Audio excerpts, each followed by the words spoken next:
Comments today? We don't? Is that you, John? That's the laptop. Or is that me? It says we need a Windows 11 update. That may be me. That may be me. Okay. Sorry.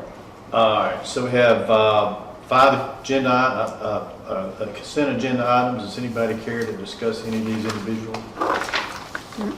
If not, we'll entertain a motion. So moved. Got a motion? Second. Got a second? Any other discussion? I don't see anything on this side.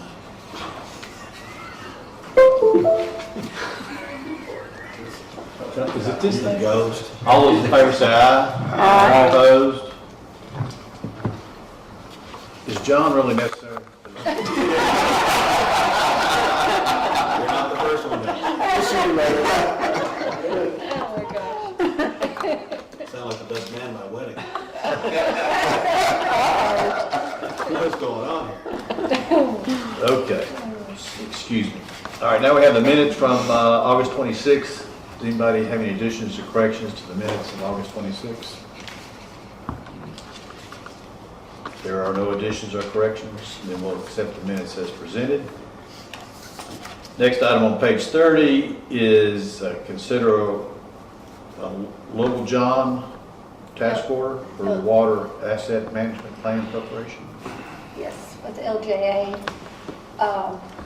So you all know that we did a asset management plan for sewer, and it was a requirement by TDEC in order for us to receive our final 20% of funding from the ARP grant money.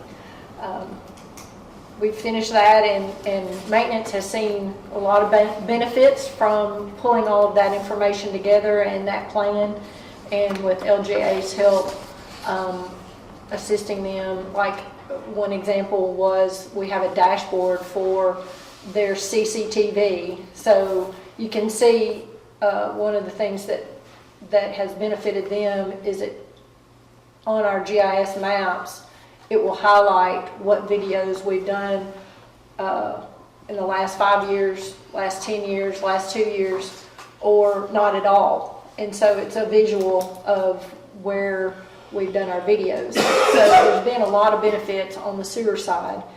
So staff feels like it would be a great benefit to do it on our water side as well. We've got a lot of historical information in GIS. We've got a couple of folks at maintenance that have been there over 30. Donald's been here over maybe 40, 37. Like 39. Okay. And we feel like it would be good to get all of that information put together.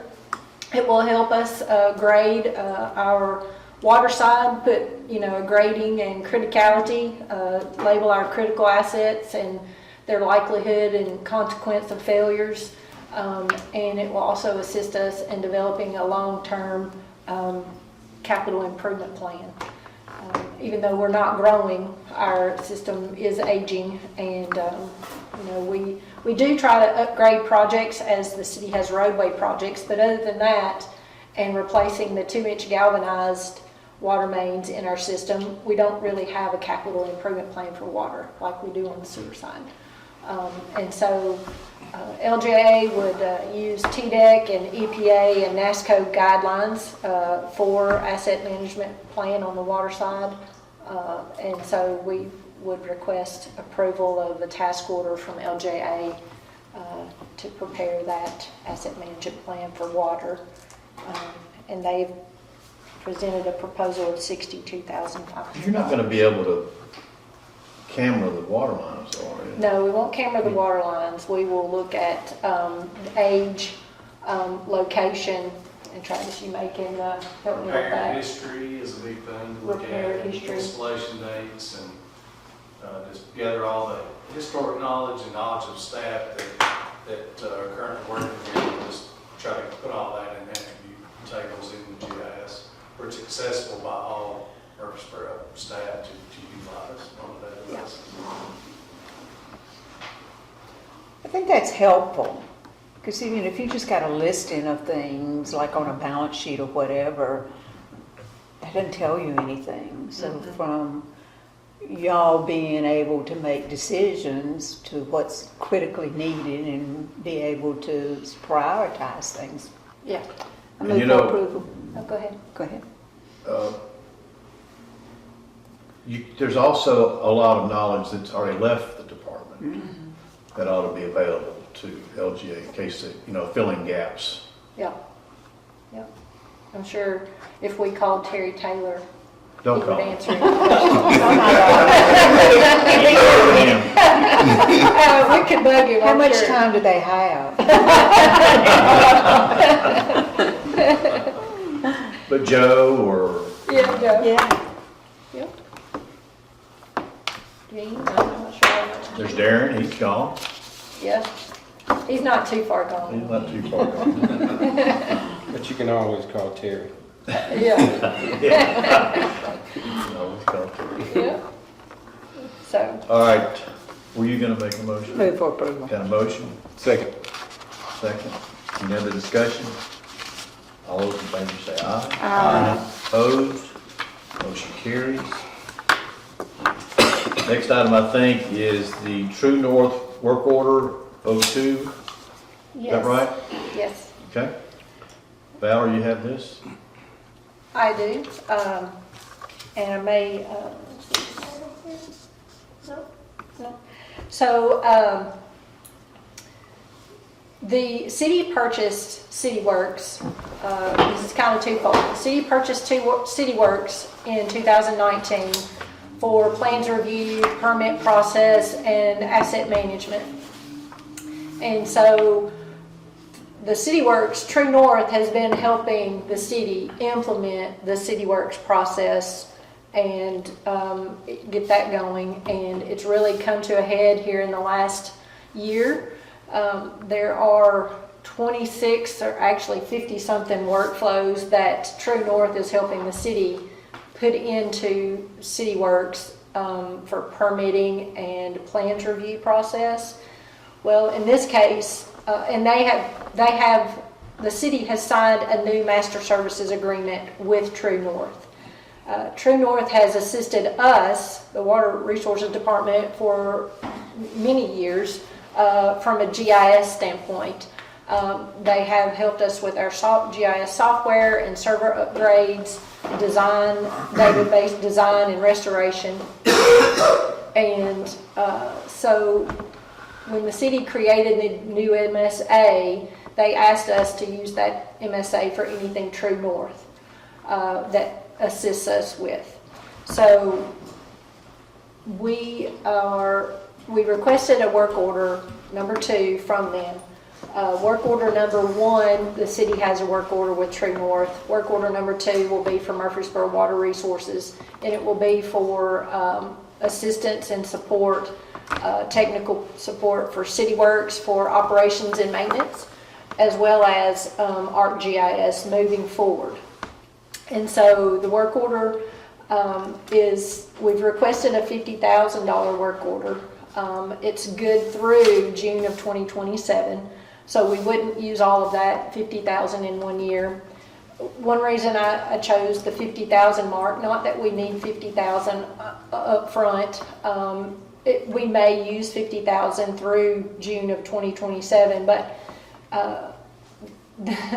this is going to seem kind of silly, but council approves everything after you all for $50,000 or more. And we wanted to be, and city staff wants to be very open and transparent with city council on True North work orders as we move forward. So that's the one reason that I chose the $50,000, is because it will go to council and it will be upfront and open for them to see that now through True North we have 2 work orders. The city has work order 1 and Murfreesboro Water has work order 2. And it will go for their approval if approved by you all. So we're requesting approval for $50,000. We will use what's budgeted for professional services, what's currently budgeted for this fiscal year, but we asked for the $50,000 through June of 2027.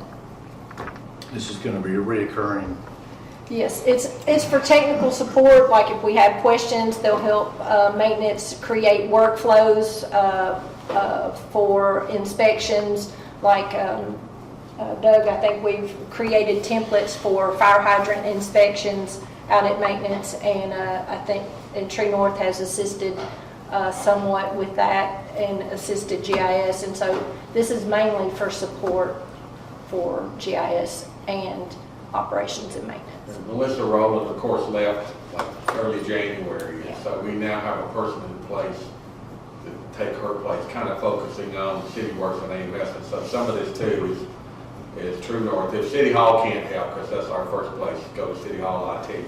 Beyond that, then True North will help support this individual, either through workflow templates, things like that, but also through some probably specific training necessary to help this person work better.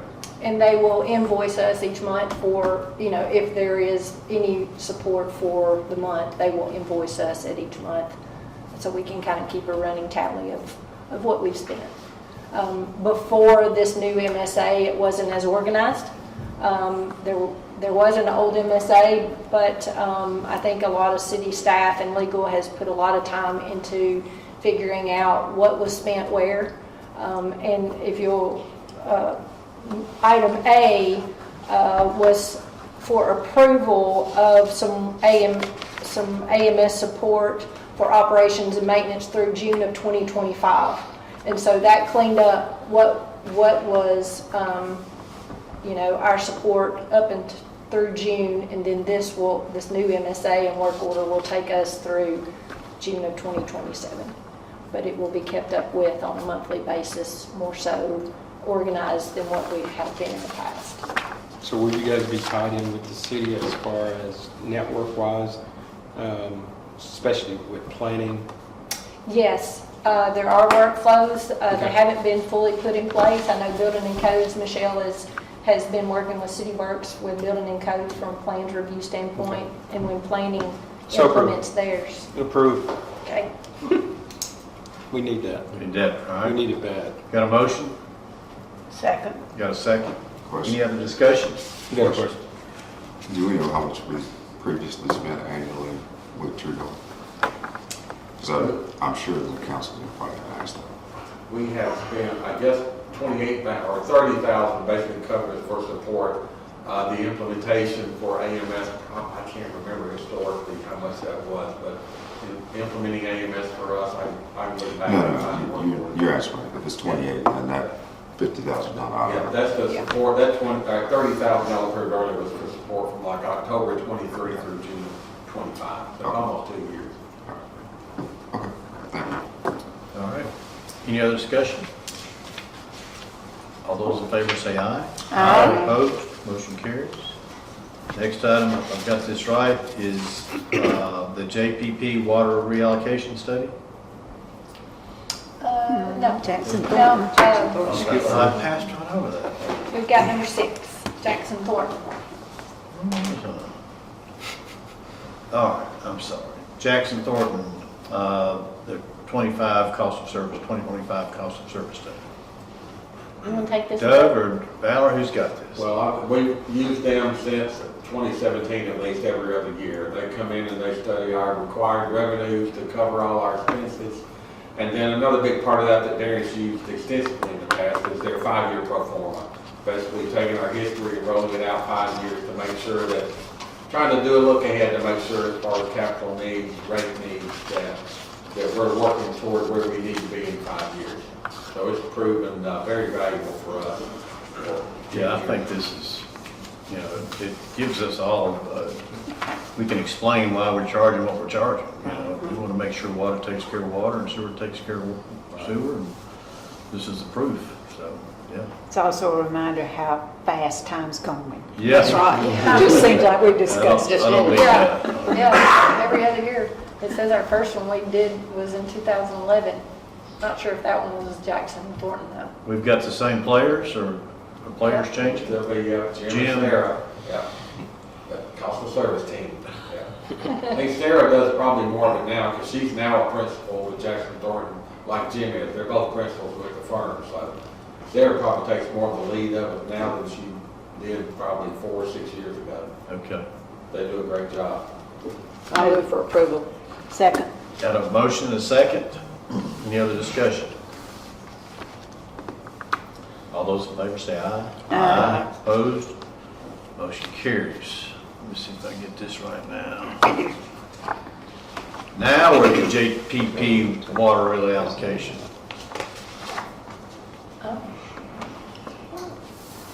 Okay.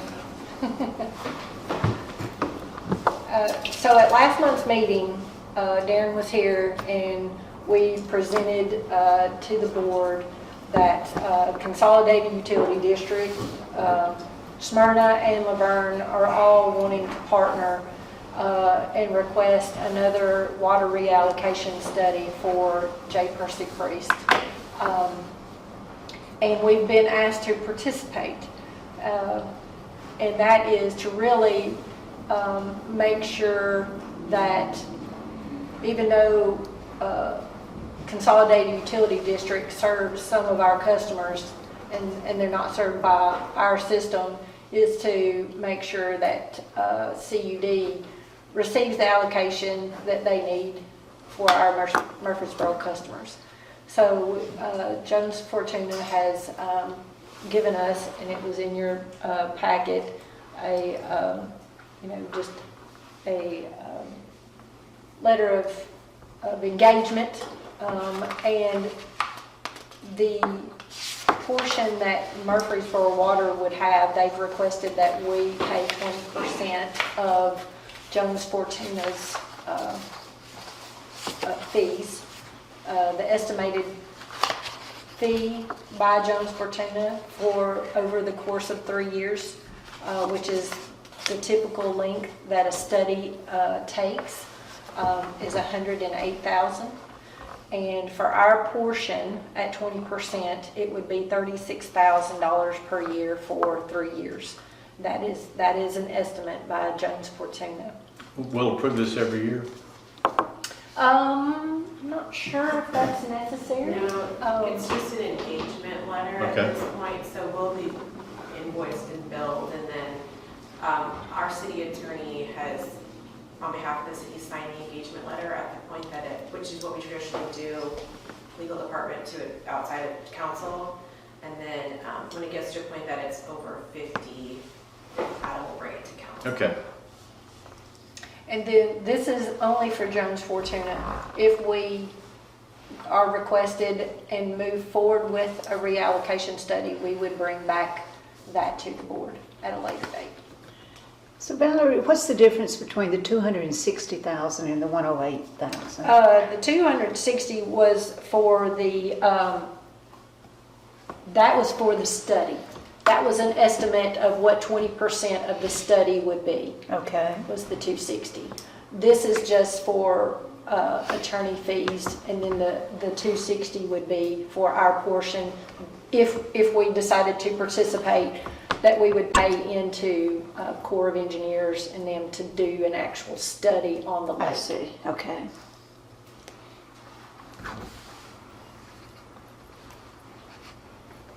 Well, I agree, we want to be involved from the first. Absolutely. Yeah, I think so too. I think it's a smart I do too. move.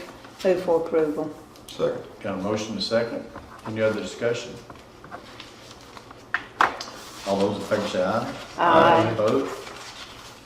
Next is our 2025 sewer rehab contract approval. So LJA, we had approved a task order for LJA to put together our next sewer rehabilitation project. They've put that together. We've bid it out, and SBW Constructors is the low bidder again.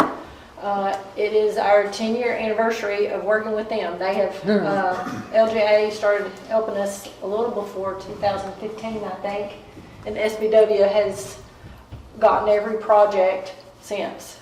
So the total contract amount is $4.3 million. Of that $4.3 million, we've started adding into our projects where developers have issues with ductile iron, the coating coming off of the inside of the pipe, So those ductile iron pipes don't rust, we have been installing liners in those pipes, and they have paid us to take care of that through this contract in the amount of $202,000 this time. Because it's easier for us to get it done in this contract than it is for them as a one single developer to get a lining company to come in and do it. And then there were some repairs that MTSU needed on some of their private lines that we deemed them as private lines because they were too close to the buildings for us to safely maintain. By us, I mean our operations and maintenance crews. So again, MTSU asked to partner with us, felt like they would get a better price being included in a larger contract. So they are paying for their portion in the amount of $120,000. So our total for Murfreesboro Water is a little over $4 million. We targeted a $3 million project. The prices have increased significantly on especially manhole lining. And I know LGA, I've asked them kind of how they figured their estimate. This did come in over their estimate. They were taking the highest bidder from other projects, their previous projects, and then adding anywhere from 20 to 30% to that. And then this came in a little bit higher than even that. So it just shows you kind of how volatile the sewer rehab is, as well as, you know, we were early in the game on getting our ARP funding and project in and approved and constructed. That is still going on. So all of the rehab projects that people have, they have a deadline, I think, of next year. Well, This you have to be spent. next year. End of like September next year. Yeah, is that right, Travis? September 1st. September. 2026. Yeah, 2027? 26. 26, oh, okay. To get their projects finished and closed out. And so we feel like that has put a, you know, contractors can pick and choose their projects and or charge really what they are wanting and to get the project. So that's another reason for the increase in prices, we feel like, is people trying to get their ARP funded projects done and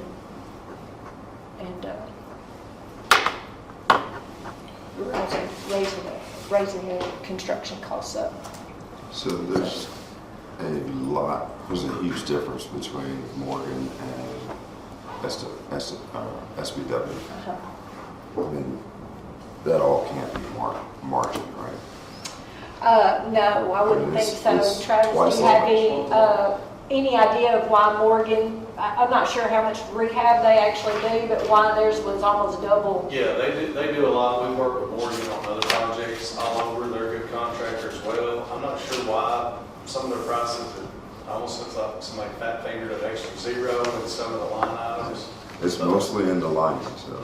It is. There were a lot of standalone manholes which caused bypass work to be done. And so I think personally that I haven't talked to Morgan yet because the guy was out of town just to ask them what they were looking at. But I think they didn't come look at the job close enough, and so they anticipated more bypass work than really would be needed on some of those lining projects, the lining line items, and so that's where their bids came in a lot higher. Okay. You know, I think that is important though to know because they're doubled Yeah. from what Yeah. SBW is, and we wouldn't want to have missed something in here. And Morgan typically, on their bids, if they're real busy, they'll bid something high, and if they get it, then great. And so, but they're a good contractor, and they would have been good on the project, but that's kind of their thing. They usually put a bid in on a lot of projects, especially this is kind of their wheelhouse. And if they really don't want it or can't do it, they'll figure a way out, but it's going to be at a much higher price. If that's the case, would they tell you that, or would they not tell you that? They would. I'll still find out when they. If you'll ask them, Tell we'd me appreciate that. it. Yeah. Well, in SBW, they had a good reason to sharpen their pencil.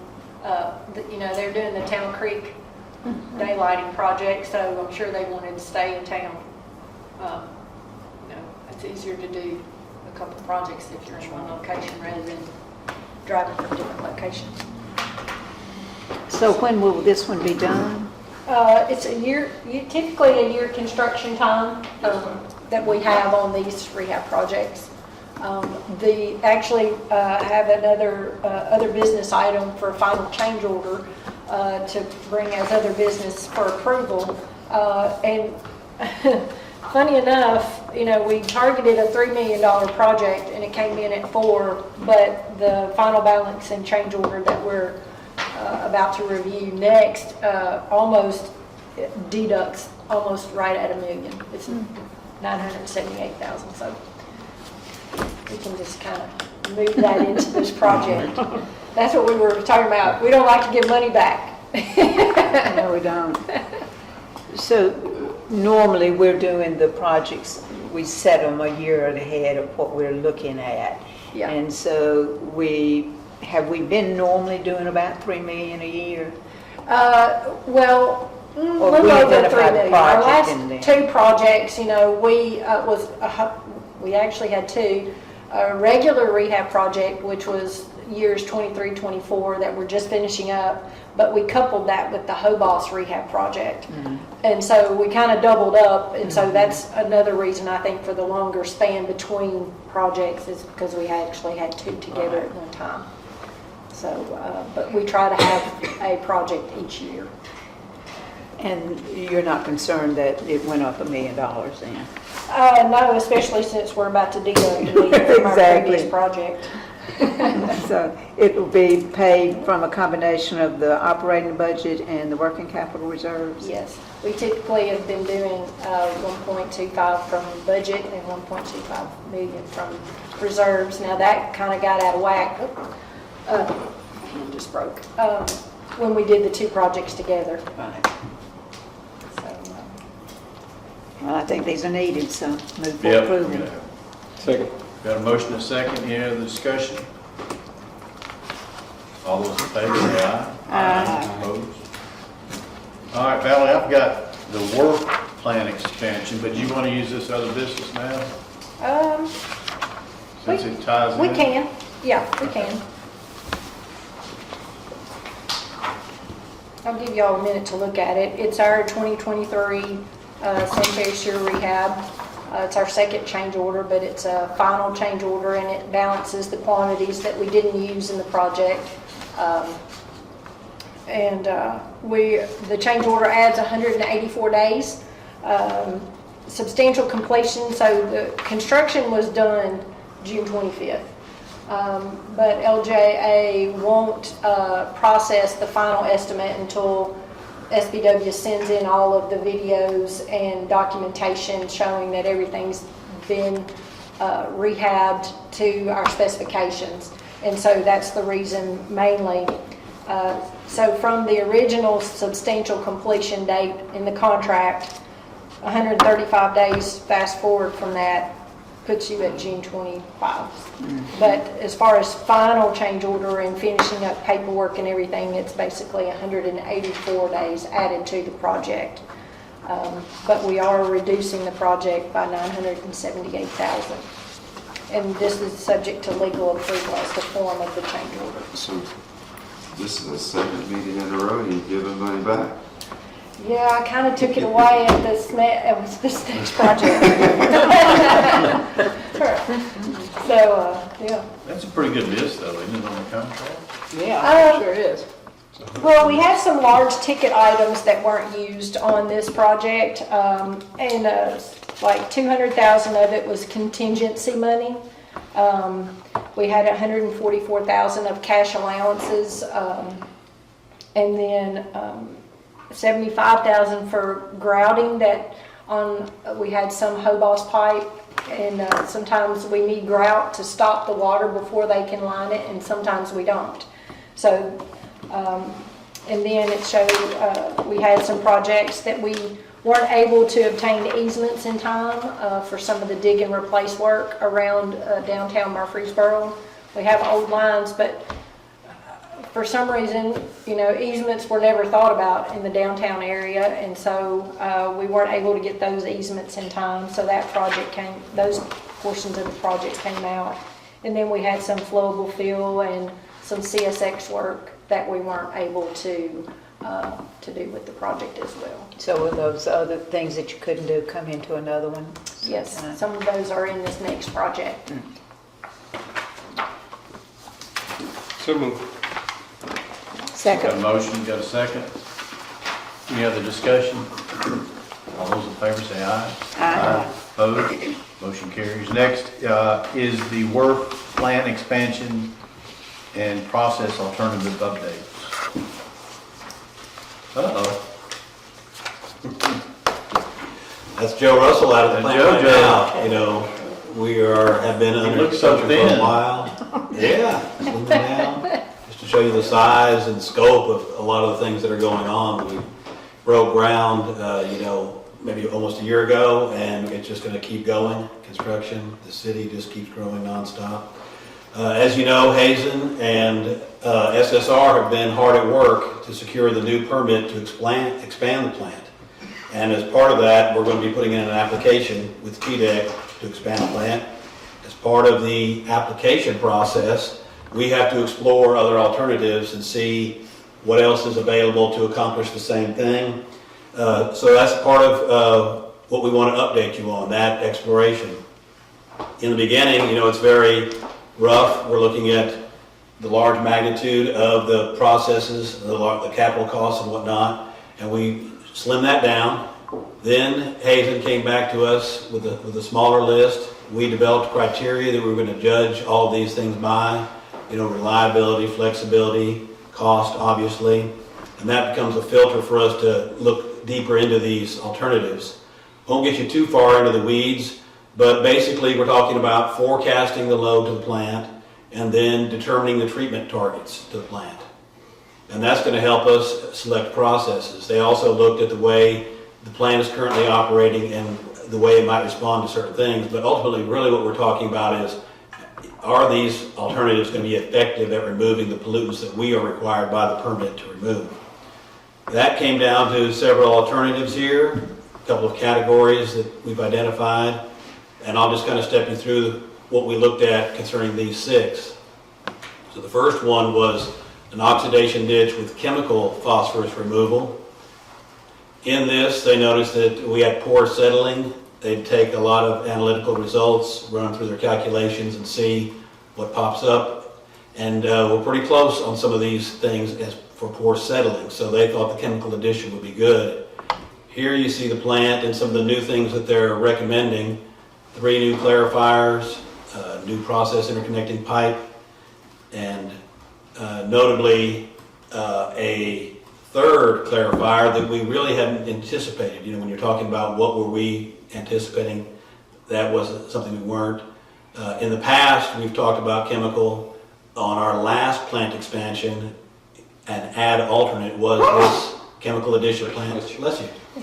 And so that's the main difference between this one. It entails chemical usage. That's a big capital cost and an annual O&M.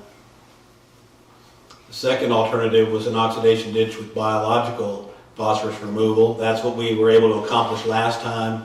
That's what we're hopeful that would be the one that we could accomplish this time. And the main difference here is they're suggesting that we should add anaerobic selectors. This really helps us with creating a habitat for phosphorus accumulating organisms that can really absorb the phosphorus. The additions here are about what we expected. The only real difference is those anaerobic selectors. So this is the one that is more in line with what we anticipated. The third alternative is an oxidation ditch with biopian hydrocyclones, and that sounded great. So basically these hydrocyclones do what you imagine. They create a cyclone within a machine. The heavy stuff goes to the bottom, the light stuff goes to the bottom. It goes to the top, and the heavier stuff is recycled. So the major difference here is that it wouldn't need but 1 extra clarifier, and then, of course, the hydrocyclone machines. The fourth alternative was a conversion to plug flow. This one, it looks like we might could save a clarifier. And the main difference is that currently we have these two distinct zones, aerobic and anoxic. With the plug flow, they would convert the existing facility so that it had many more zones. And that would also take place in the ditch. So that includes building walls, separating these things, creating what they're calling plugs, so that you would have a lot more distinct habitats than we have now. The fifth alternative is conversion to plug flow with densification.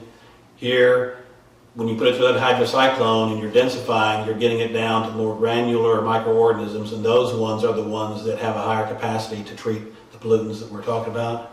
So again, here, very similar to the others, it'll have a new blower, potentially wouldn't need a ditch or the other clarifiers. That's a big plus for this one. And but it would have the hydrocyclones. The last one was a little bit more out of the box that we haven't seen, mobile organic biofilm. So you have this material that's dumped into the processes like you see there, and it's what they call fully mobile in the sense that it moves around in the system. A biofilm grows on this material, and then that biofilm gives us additional capacity. Here you see that, not a lot of differences, but potential cost savings in the sense of we wouldn't have the fourth ditch and we wouldn't have the two other clarifiers. When we got to the end of it, they gave us an opinion on the costs. This is a class 5 estimate, so it's very, very rough.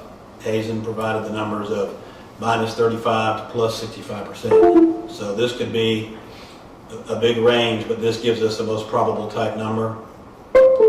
We also explored the life cycle costs, and when it comes down to the end there, you see pretty big difference between some of them. But we're thinking of the capital up front, we're thinking of the life cycle cost, and then we came back to our criteria, and the criteria is weighted. We gave scores to each thing. Some of these technologies are more mature than others. Some of them are less flexible than others.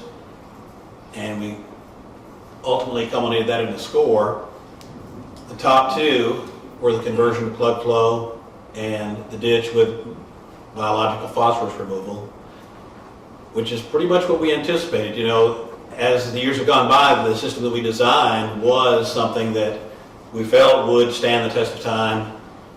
Here, when we look at the scores, and then you look at, say, maybe some of the intangible things that would move the needle, because the score is very close on these two alternatives. But when you look at the challenges for alternative 4, they become a little more problematic than what you're desiring. Whereas the challenge on alternative 2, less precise control, well, currently over the last 12 years, the operators have made up for that lack of control with the equipment. They do it via the operations. So we've had very good control over it through our operational staff. So when you look at the challenges on the one and not really challenges on the other, you look at the overall life cycles, the overall capital costs, and the familiarity that we have with it, its effectiveness over the years, and also having the greatest certainty of operational success, this one really comes out on top.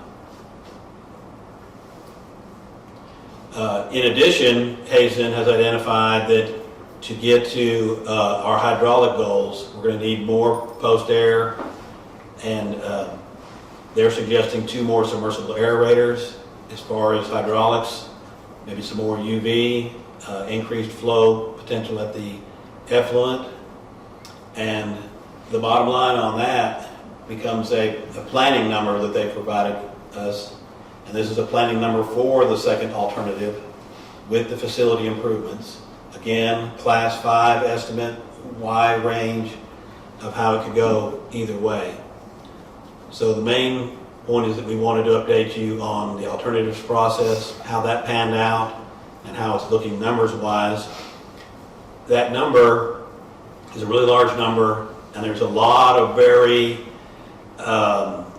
technical things within how we came to these things. So when you look back at the calculations, it seems to us that maybe there is a potential to phase this project instead of doing it as one gigantic project, that it can be phased. It'll help us maximize the utility of the existing infrastructure, maybe manage our cash flow. And then also, in our discussions, Hazen has said, if there is a reasonable thought that an improvement that they suggest may ultimately be proven to not be needed, then that would also be reason to phase these things in. So when you're thinking of the phasing here, imagine this simplistic just illustration of it. You have our treatment capacity and you have a waste load, and you want that expansion to meet the waste load. Well, you notice that in the beginning, wow, that's a lot of extra capacity you just bought. And it's going to take years to even dig into that at all. So the idea with phasing and with the potential for it to not come back, because we're looking at the numbers a little bit harder, and you say, well, what if the waste load actually goes on that type of trajectory? And so a phase one would have sufficed. We didn't need to buy that whole enchilada. Phase one would have sufficed.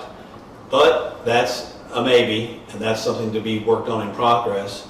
At the very least, we'll feel comfortable that we can phase it in 1 and 2 and still meet the challenge of the waste load allocation.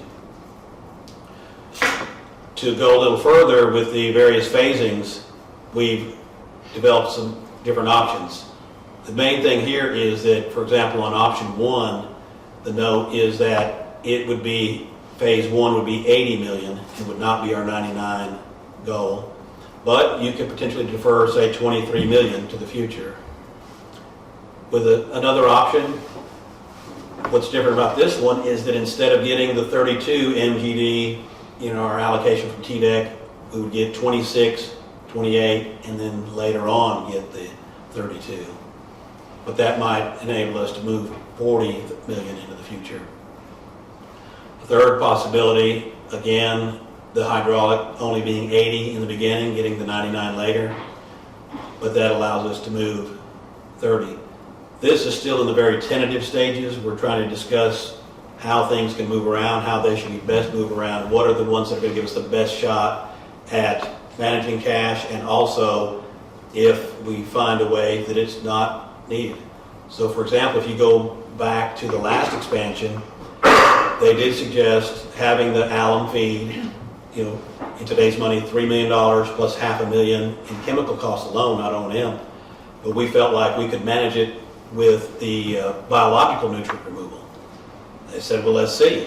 Well, now here we are, 12 years later, we didn't need it. So that was a good decision, and we saved all of that. But we're still fleshing this part out. The main part to be carved a little bit more in stone is that we have really gone down the path of oxidation ditch with biological phosphorus removal.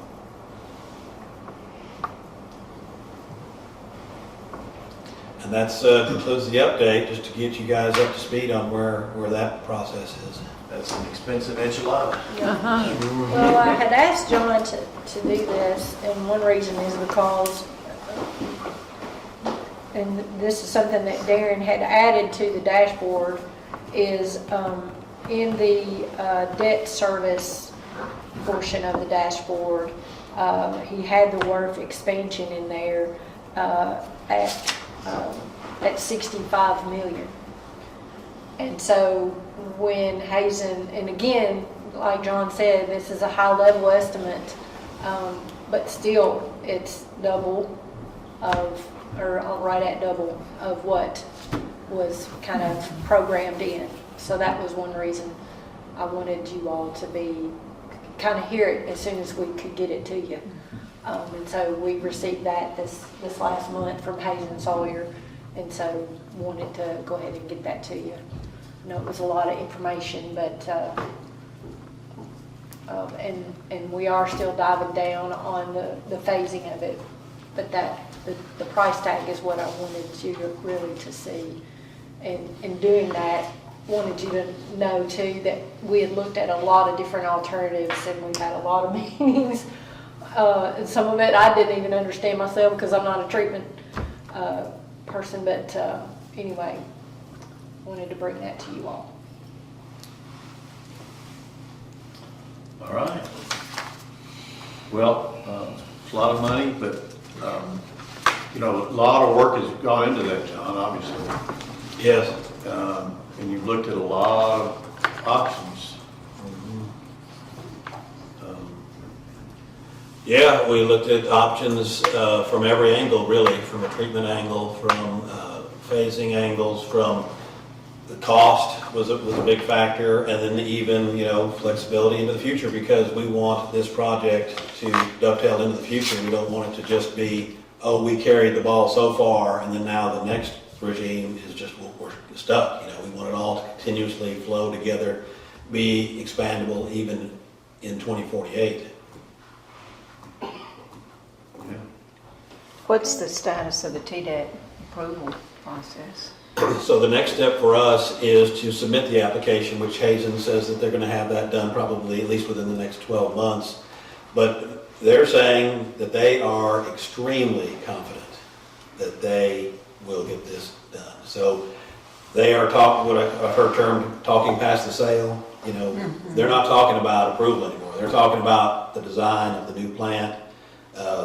They're basically saying it's a given that TDEC's going to approve it. Now, we're a little more cautious. You know, we've been at this for a long time. We've been seeking a permit for a while. And so I'll believe it when I have the signed and notarized documents in my hand. Yeah, true. But they are not equivocating at all. They speak with extreme confidence that they will get approval for this permit.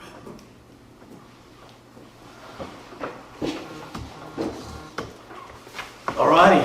Thank you. Thank you for the hard work. Anything in the dashboard you want to go over, Valerie or Joe? Yeah, I looked the CIP. So are you going to update the Yes. this salmon portion to show? Yes. So I hadn't done that this month, but I kind of highlighted in the dark green, and we've got it pulled up there. Yep. There's several of those projects that are finishing up at the top, or in the green. There's our admin building, Salem Barfield sewer extension improvements. We just did the final change order for that last month. Overall Creek Pump Station finished up. We do have Thompson Lane coming up, and the bid date on that right now is, I think, in December of this year. But TDOT asked George for an update on how we were doing on our easements. So that may weigh their decision on whether we bid it out this year or if it's pushed off another few months. Because not only us, I'm pretty certain Middle Tennessee Electric still has easements to get on the Thompson Lane project as well. Got a call from Atmos today, and I think they're trying to get some as well. Okay, so yeah, several utilities still have easements to get. Our WRF standby power, I added this, the total cost in there. Previously, we just had year one costs, so I kind of put years 1 through 3 improvements on the dashboard or on this CIP. 840 interchange area sewer. That, I believe, is the Burnt Knob, Middle Tennessee Electric. I think between Darren and I, we just named those differently. So I'll be kind of pushing that project up a little bit. The next one is Joby Jackson Sanitary Sewer. It is coupled with, a little further down the list, Butler Drive realignment and force main extension. There's a little piece of Joby Jackson Sanitary Sewer, gravity sewer, that the majority of that sewer was done by a developer, so we can take the majority of that 1.5 million off. There's about 1,000-foot gravity sewer extension that we've asked maintenance to do through our construction crew that will get the force main that was installed along Joby Jackson tied to gravity sewer. I wanted to update you on that project. The next is our Hobos Pipe Sewer Rehab. We've completed that. Stones River Water Treatment Plant Disinfection System. I shifted that a little bit from what you may have seen previously. Town Creek, I added the Town Creek project. It was not on here. We talked about that one back in January, February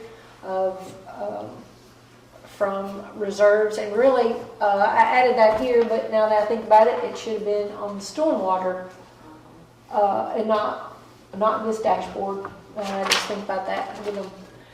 I guess I placed it on there because it's water and sewer improvement, but I'm not sure if we're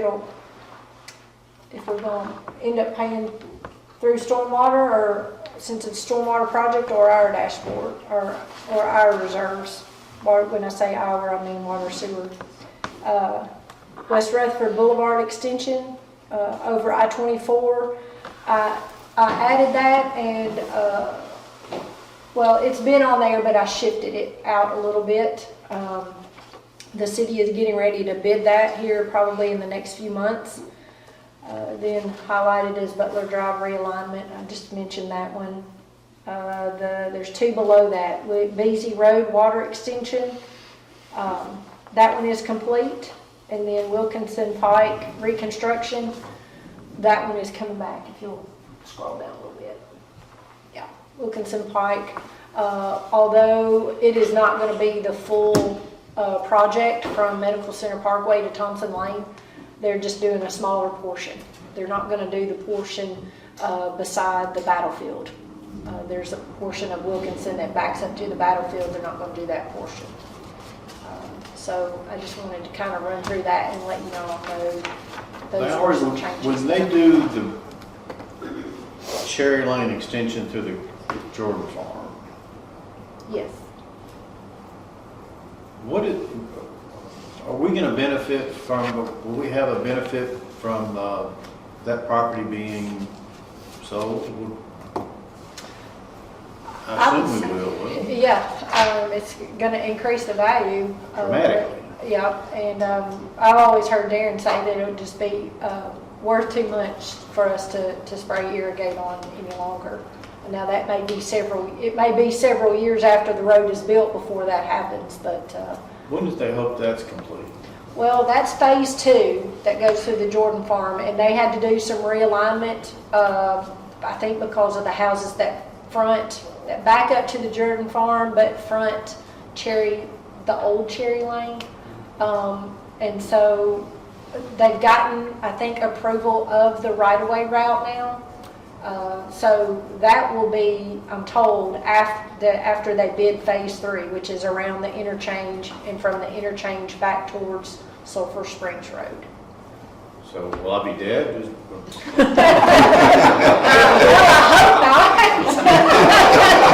We all might be dead. It has to go through the TDOT process, I think. 28, 29, what are we thinking? We have a number on it like that? They I have know. not given me a number. Okay. I do know that they want to bid out the interchange and the phase 3A. Interchange is 3B. The portion back towards the east is 3A, and they want to bid out the interchange first because it takes longer. But to we will construct. benefit from the Jordan Farm appreciation, Yes, even if it takes years. Okay. yes. Anything else in here? Dashboard? Of note? I've looked through it.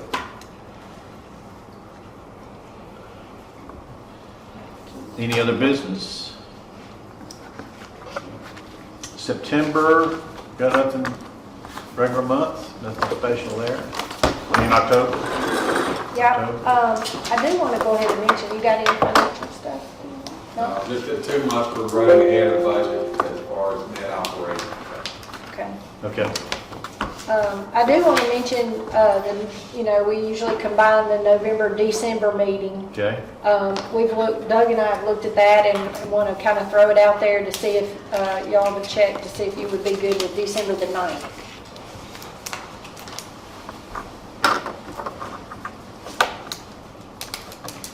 And then we also have one final thing.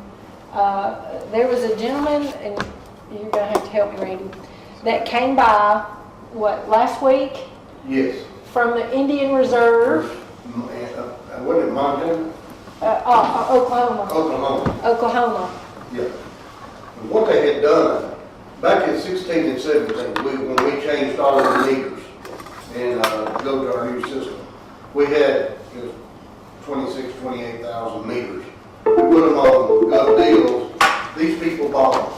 Well, what they do with them is they melt them down and they make this type of stuff. But they're teaching their young how to do this to help back for themselves. And so he brought us some stuff showing what do they make and what, so they can sell off of the reservation. This is a water meter? that's a lot of All water meters are solid brass. And so they melt that brass down and make this type of stuff. So they were back in town, the Vanderbilt Children's Hospital sponsored the families that live on the reservation to come and get checked out, Different diseases. different things. And they were in town, I think they had a bus load of children. 36, he said. Yeah, 36 children. And so he came and gave us those, and then And then I think he was interested in going out to maintenance to see if they could take one other, just an old meter, maybe 1 meter back with them. yeah, so they could show what it was they had gotten and melted down. Yeah. So I thought that was pretty neat that That's, they came back and. It's quite a unique repurposing. Right? Yeah, a lot of water. Yeah. Knocking that down, we're That's doing. pretty good work. So if any of you are interested in a belt buckle or a bracelet, there you go. Thank you, Randy. Yes, sir. So December the 9th for November, December, and otherwise we'll meet next month. And I'll bring that up again next month for Yeah. those that aren't here. If there's no other business, we stand adjourned. Thank y'all.